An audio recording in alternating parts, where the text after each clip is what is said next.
Bonsoir, bonsoir, bonjour. C'est Congo News 24. Chers téléspectateurs, comme toujours avant de commencer notre émission, nous disons merci à Dieu. Nous disons merci à nos chers abonnés et téléspectateurs qui nous suivent partout dans le monde entier et en RDC. Chers téléspectateurs, soyez les bienvenus dans notre émission Haute sur la ensemble, la situation politique en RDC. Bande Konangai Fachi de retour à Kinshasa. Donc, sommes à Kay Moko Bande Bokolanda, un peu posa kita. Donc, Bokolanda ba image. Alors, on va parler encore Bande Konanga na premier point. Union européenne et Union africaine. Bande ko après États-Unis, ben européen ba bengi Fachi. Balobi biso faut travailler ensemble en 2021. Ma solo kitoko do Fachi na likolo.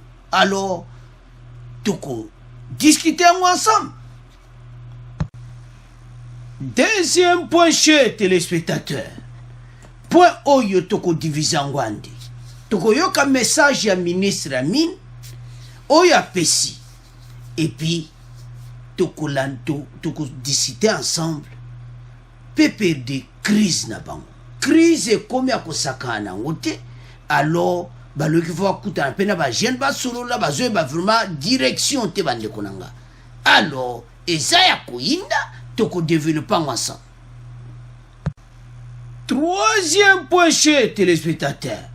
Déboulonnage donc bazo déboulonner bango na ndenga mukiti. Lever des barrières à GLM de Kabila. Bande ko GLM donc et comme nango donc sans barrière bon les canabino donc batwa comment que nous sakana kuna me place où ezaki ko lekate alors bande ko tout ça ko assister na la fin ya batu oyo alors to ko développer ensemble. Alors chers téléspectateurs bande ko nanga to comme na premier point na biso arrivée du président de la République Akei Moko Oyo Kaka chaleureux Oyo Bayambaki président. Il est rentré à Kinshasa dès l'aéroport. Bandeko, mobilisation ya kosakana na ngote. Donc peuple, soko tali bandeko, le peuple ezako kita. Alors, déjà batu bazawana. Autorité nyonso. Mboso, Jama Kaboun Assemblée nationale. Ba bureau d'âge donc tout le monde bazaki na aéroport bayati donc tout le monde union sacrée ekoyamba président de la République bandeko quelle joie. Alors ezalaki ya koyinda bandeko na ngai mais d'abord il a clôturé 34e sommet de l'Union africaine. Fachi a regagné après kosisa masolo nyonso na Addis Abeba. Bande konanga Fachi na likolo. Donc mobilisation ezaki akosakana na ngote. Ne bozo mona pepo wana ndenge boko mona ndenge zokita. Alors quel accueil. Cléro donc qui ça donc bouger. C'est ça. Retour à son excellence. Bande konangai batu nyonso dona nzela bazo pepa eze sengo le retour à président de la République. Des groupes de sympathisants des partis politiques AFDC, IDPS, OCCB, Diebana Lambert Mende, batu nyonso bande konangai wapi akei ya Fachi. Mutu nyonso yango boyoki message wuti na ministre ya mine ya PPD alobi okoki jamais koboya loboko ya Fachi soki attendre yo. Donc désormais clair masuka na masolo donc somme. Alors bande konangai président akomaki il est arrivé en provenance d'Addis Abeba. Il a pris le règne de l'Union africaine pour pour une année. À Kinshasa, des sympathisants des partis politiques et d'autres curieux se sont retrouvés sur le long des artères de Kinshasa pour accueillir le 5e président congolais. Bandeko, joie boy. Au commun fierté d'être congolais. Né Sengo. Alors, sans plus tarder, Total arrivé na inande pepo zokita. Bongo, to continue mission là-dessus. La 4e session ordinaire de l'Union africaine s'est clôturée hier 7 février à Addis Abeba. La deuxième et dernière journée a été marquée par la prestation de serment du président de la Commission de l'Union africaine, le Tchadien Moussa Faki Mahamat, et de la vice-présidente Monique Zanzabangwana du Rwanda. Dans son discours de clôture, le président d'exercice de l'Union africaine, Félix-Antoine Tshisekedi, a rappelé le train des décisions prises lors des travaux. Elles sont notamment liées à la pandémie de Covid-19, la culture, la paix et la sécurité sur le continent. Alors, Fachi Yewana Zoko Kitabande Konangai, président de l'Union africaine, Félix Antoine Tshisekedi, Yewana Zoko Kitabande Konangai. Alors, Azokita l'aéroport en Gili descente, Yewana Zokita. Alors, ils sont dans le plaisir, comme on a que Fachi a commis. Yewana Zako Sateri, Azokoma Bande Konangai Kiti. Vol yango wana kiti bande konanga eza plaisir donc batu bazozela na ndenga mukete bande konanga. Alors quel plaisir arriver à président de la République yewana kiti. L'intérieur monsieur Kankondé et la ministre des Affaires étrangères, c'est pas elle, c'est madame Ntumbanzenza, je crois, Marie-Thérèse Ntumbanzenza, elle est là. Voilà l'avion présidentiel qui fait le taxi pour venir s'arrêter juste devant le pavillon présidentiel. C'est vraiment la chefferie qu'on est en train de vivre ici. Quand un chef arrive, c'est ce genre d'attitude qu'on a. Ce n'est pas la première fois qu'on nous faisons le récit de l'État, mais quelques signes systématiques qui sont faits. C'est parce que là, on peut nous monter le drapeau. C'est la première fois que le drapeau de l'IA est monté au mât. C'est la première fois, parce que nous accueillons non pas seulement le numéro 1 congolais, mais également le numéro 1 africain. Cet accueil, c'est un accueil inédit qui n'a jamais été réalisé, parce que même le protocole, si vous avez cité quelqu'un, ceux qui sont là, d'accord, comme la crise du niveau du Sahel avec les Tchad, comme la guerre en Afrique, etc. Comme les dossiers, tout ce de l'État, va se faire de... Alors, Mama Denise Yewana, et Sengo trop, Fachi Ateri.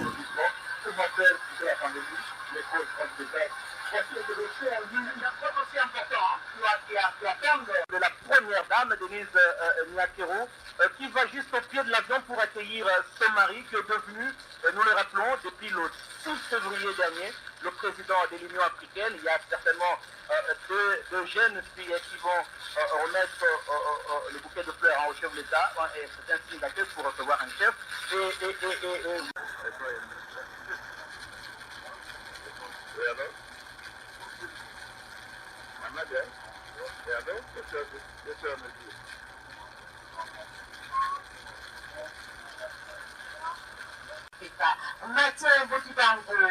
Alors, Fachi aza yewana na Mama Denise. Alors, azo salué. La garde nyonso na arrivé na ye. Et puis, Bamboso, le président de l'Assemblée nationale. Donc,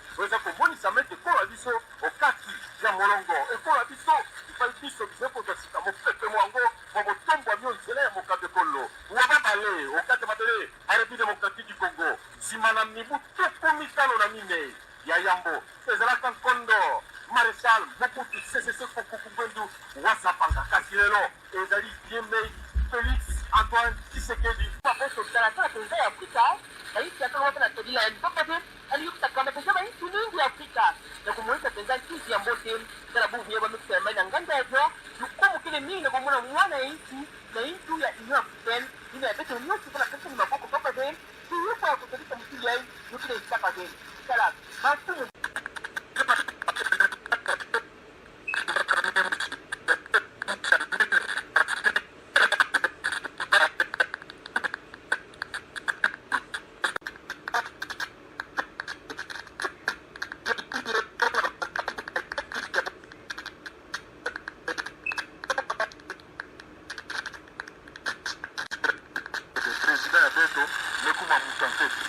seulement après,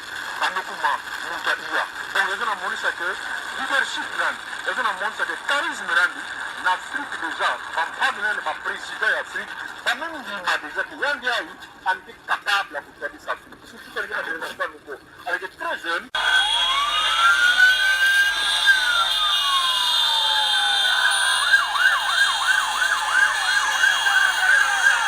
bande kurangeza ya kuinda o balobaka kisase yindi facile mokonzi bande koza somo donc soki tozotala boye donc tozana esengo bande kolanga donc kisase bukani na ndenge ya moke te plein à craquer obweka atonga no likolo ya moke tala yo moko bandeko na nga quelle joie alors akeya bo bakongole bamona yango kala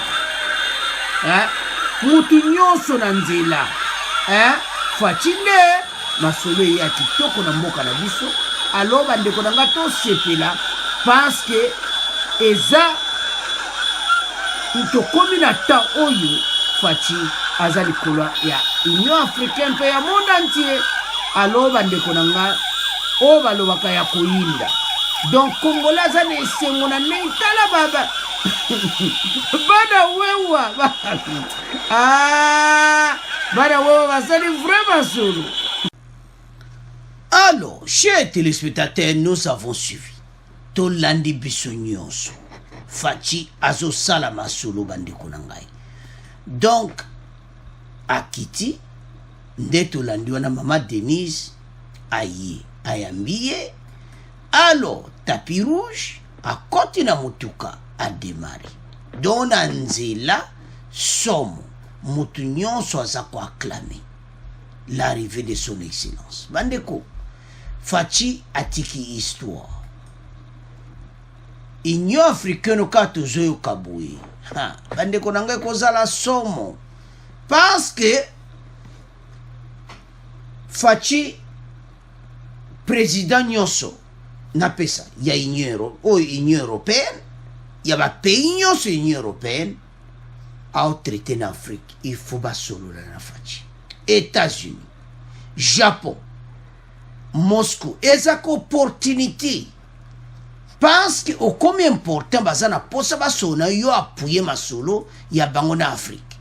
Alors ba présent na nyonso ya IRSS ya Union Européenne ba pays nyonso ba France ba Allemagne ba pays wana nyonso ba komi na posa osola na faci ba américain ba kendaki pena ndo kaka baliaki avance bango deja basala ki basolo Europe alinga pena otikala te faci na topa boy biso pe foto zala wana alo be européen ba yokutana faci masolo ya kusakana muti Union Européenne masolo ekominde bozomona alo parce que bango pe ba yebiki awa coopération koleka kitoko bandeko tozana président de la République aza aimé pour le moment na monde entier et kozala esengo bandeko na ngai komona comment musala aza kosala parce que makelele die yokanaki après déboulonnage bandeko tozoya bandeko PPDFC déboulonnage ya mukiti ba GLM komba barrière polele PPD bazoluka nzela okene nzela ezate mais tozoya na pona.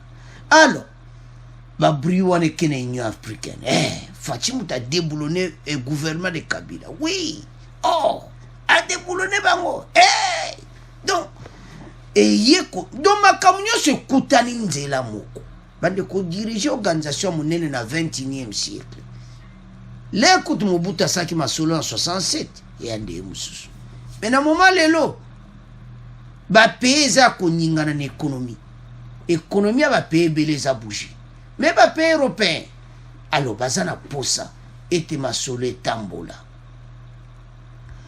batambola masolo kende avec le président de la République bande ko zesengo o balubaka déboulonnage ezo continue toujours yana pona yango muté pesiye élévation sikoyo na niveau ya Union africaine azo mener ba réforme a expliquer bango na ndenge azo samaka ba covid et tout ça a expliquer bango ndenge vraiment ndenge toko tambola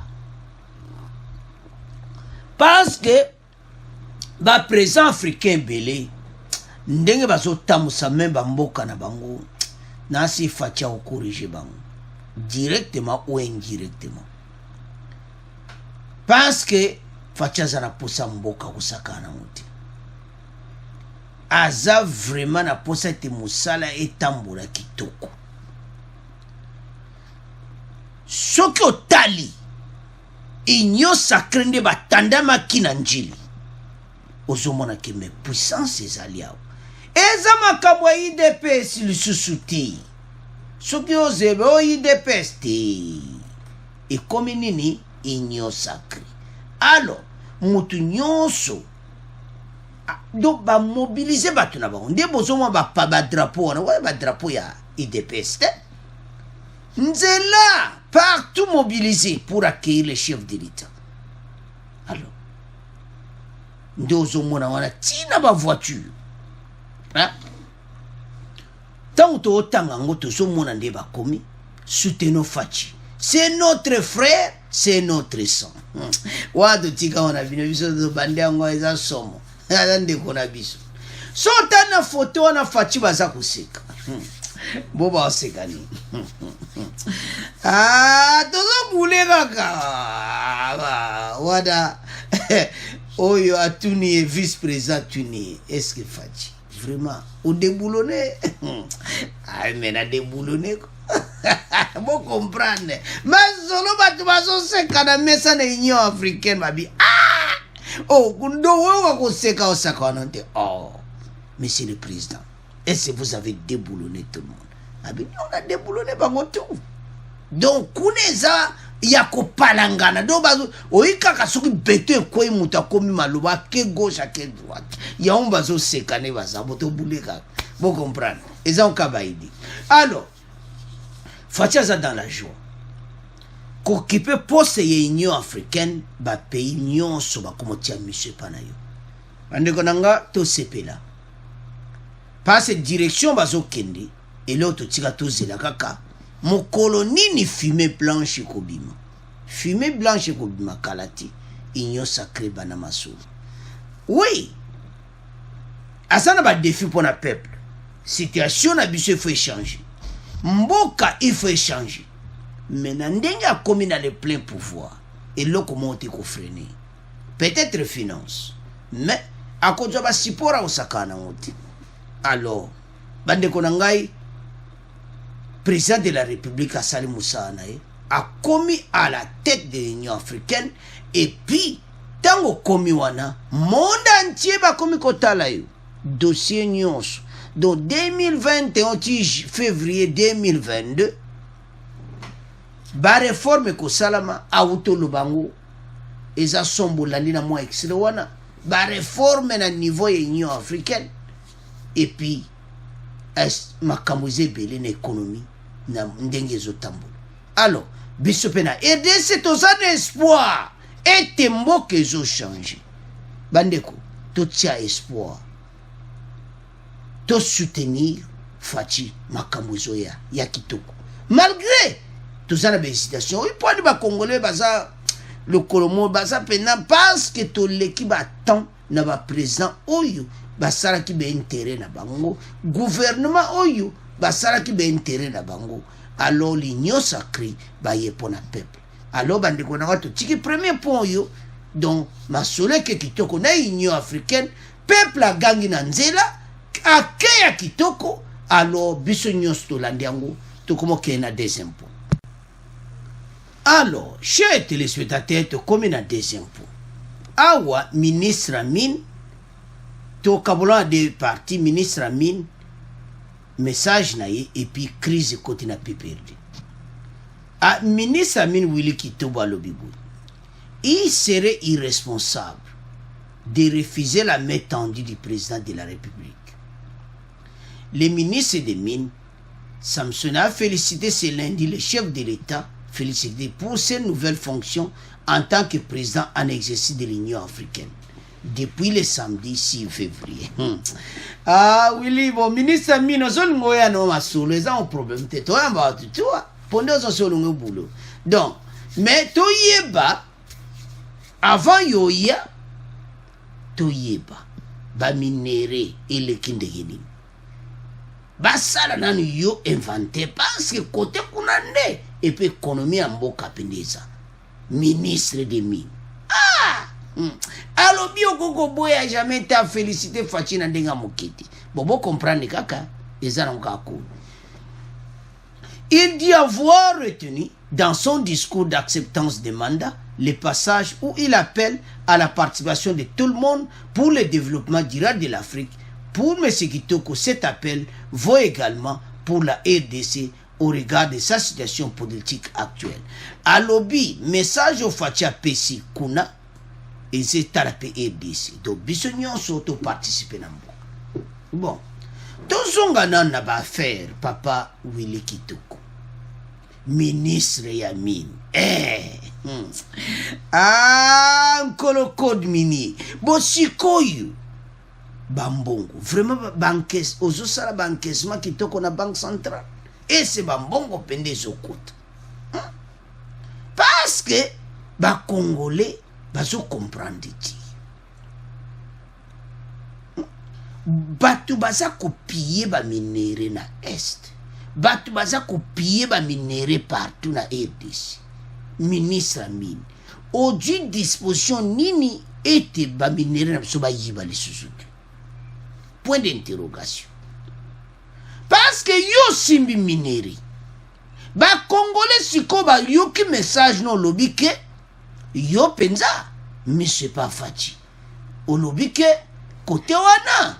Mutuso ba bengi yo okoko boyati. Alors la question oyo bazo se poser.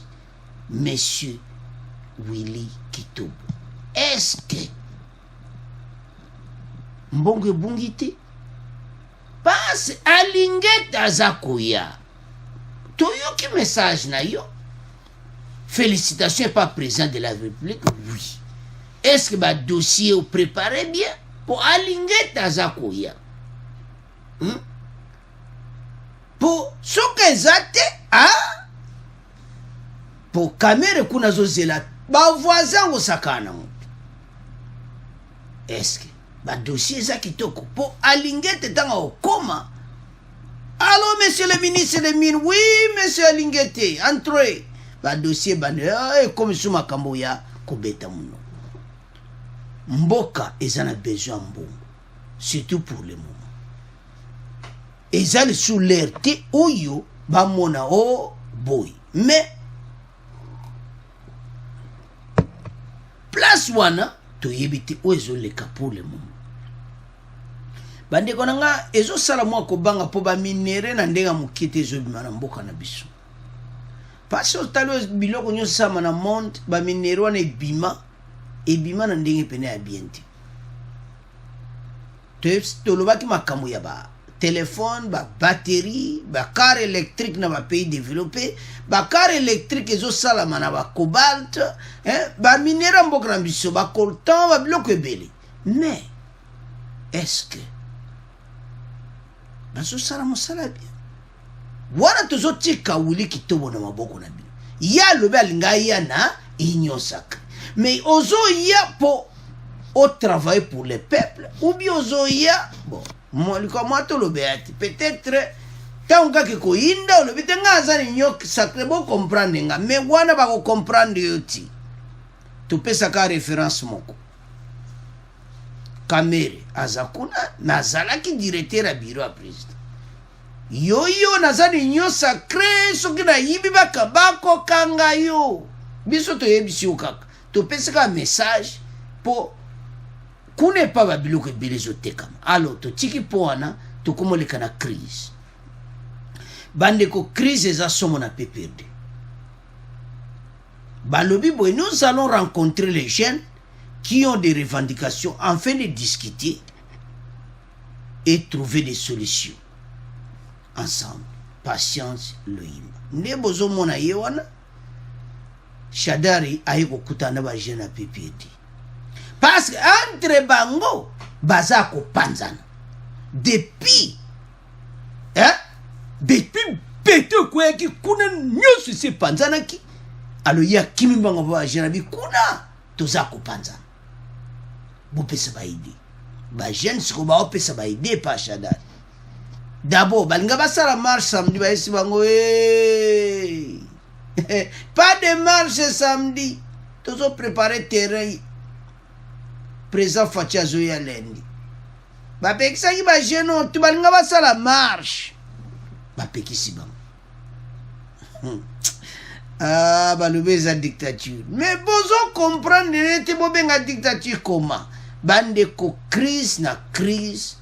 Tozoye bate so ba okende wa bandeko ata déboulonnage salama na monde mais déboulonnage salami na RDC batu bazo comprendre te place baza bazo piquer ba AVC ba crise wana na ya parti na ba individu oka crise individuelle bon AVC donc mikolo na nzele fu batambula na mulanga maya na kati ya ba Mercedes na bango batambula na bazawana lokolo moko na kati lokolo moko libanda bandeko PPRD bazana problème sur soko moni ba mikolo baye kotuna bana mike sadi ba mikolo mayele sili yango toyena article o to discuter ensemble bango kuna ba petit gauche ba petit droite kopé simité habité to kene pa ba jeune boye debiso.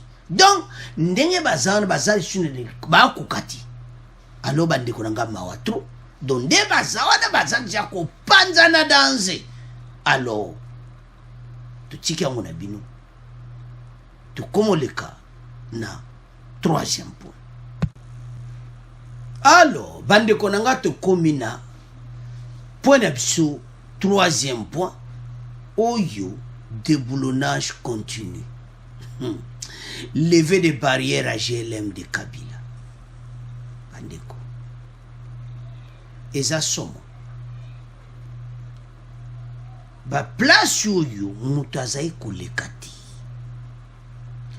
Oyo comme le kola désert et comme le kola quartier moko boyi. Boyi ka so guerre silindinge zalaka.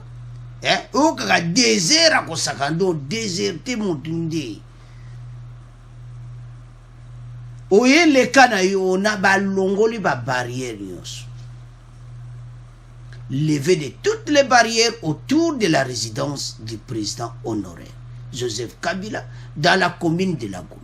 La circulation est rétablie, militaires ont été relevés, sécurité ne sera plus assurée qu'autour de la résidence dite GLM Yangomo.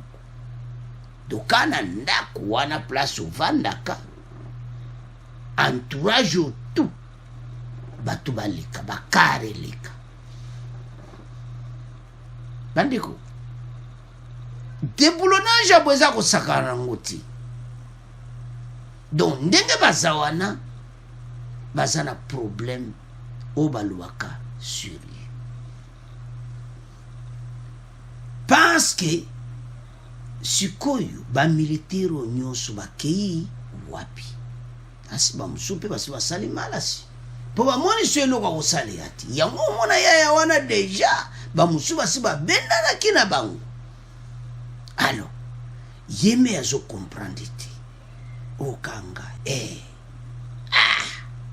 ngamu na simba ki masulu na komika boy tina ba barrage nanga makambo nanga nyonso eza enlevé donc ezosala bien te bandeko nanga oyo eza ba preuve que soki bato bakomi na suka c'est-à-dire bokomi pena par terre boza sune loka koloba te nandimi te ke motu moko lesu ya pe perde mikola kotombola mongongo ne pa faci parce baza wana baza na problème sérieux bamusu basi bakangaki bavalege bamusu bazoyeba ba position ti ezala ye mo ye me azoyeba pe position ti parce faci aza na stratégie moko ezala ba entourage makamusu faci aza nango moto bayebi te faci aza na besoin mboka ezala na kimia yango asalaki déboulonnage moko systématique et puis ezokende malembe graduellement et puis la façon dont asalaki on ti lelo bazocomprendre ti place oyo okopusana ta pembeni te ngondo okozwa bonde bakosimba yo liwati oyo olekao melelo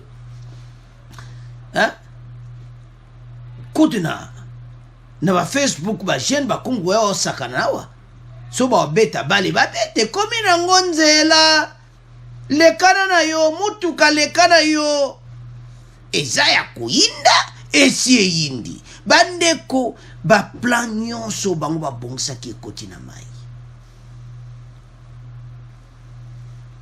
donc bazoyeba te eloko kosala pour le moment eloko etikali nini ndeka tolobaka nage oyiso komo nage komo lukaka babwaka eloko kana wakabunda otala bino nayebisaki bino boyokaki nga te Jean-Marc Kabunda nayebisaki bino que n'y aura ni coalition ni cohabitation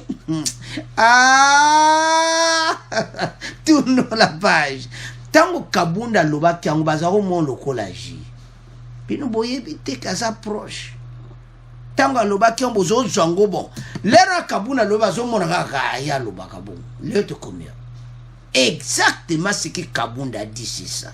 Il n'y aura ni coalition ni cohabitation. Tournons la page. Page est tournée. Partout déboulonné, tous les barrières enlevées. Et là, tu as dit que banzela na katoke bakote kuna. Bakote kuna peso ke to ko ngwa bare me bokeba so kote kuna batanga akombote so ke kuna na ba lion na bangando talibino bobo comprendre. Bo alo bande kuna nga masolo nenge betami biso nyonso to yoki oyo nyonso banda union sacrée bandaki banda premier discours te komona ke ekomi na suka ndenge bandeko balobaki muta suka etikalaki nani Tambo Mwamba ya Lungwe alors makambo nyonso esili ekomi temps oyo bakongolais tozala bomoko tozala ensemble tant nazoyoka ke epai évêque alobi ki baparti ya mosu eza baparti ya bapaya basalaki bamaske bakongolais ezosala pasi lelo biso moto telema faci akomi na mboka na maboko